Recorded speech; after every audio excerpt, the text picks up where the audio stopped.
देखो हमारा जो सिलेबस है फिजिक्स का एनसीईआरटी के अकॉर्डिंग, एनसीईआरटी के 2 पार्ट है, ठीक है, पार्ट 1 और पार्ट 2, ठीक है। पार्ट 1 का सिलेबस ये रहा, पार्ट 2 का सिलेबस अपन कल डिस्कस कर लेंगे, ठीक है। पार्ट 1 की पूरी कहानी 3 टॉपिक्स में बटी हुई है ना।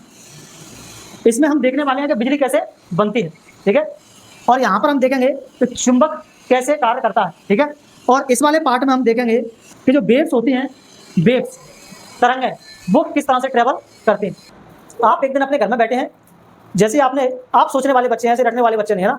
आपने बल्ब जलाया, एक किसी ने बोला है कि हमें सोचने वाला प्राणी बनना है, तो आप लोगों ने जैसे घर पर जाकर के बल्ब दबाया, जैसे ही बल्ब जला आप लोग सोचने लगे हैं ये बल्ब में क्या ऐसा क्या हुआ जिसकी वजह से ये जला।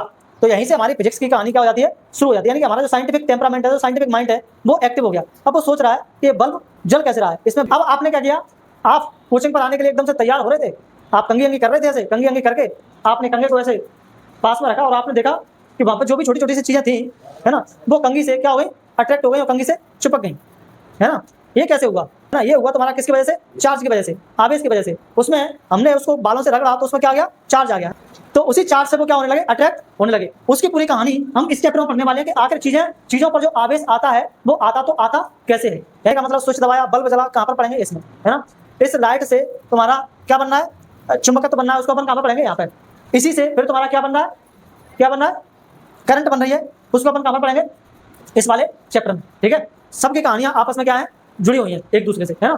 फिर तुमने लाइट बना ली, अब इसको बिजली घर तक कैसे पहुंचाएं, बिजली घर तक पहुंचाना पड़ेगा ना। उसकी पूरी कहानी अपन पढ़ने वाले हैं कौन से चैप्टर में, 7 चैप्टर में।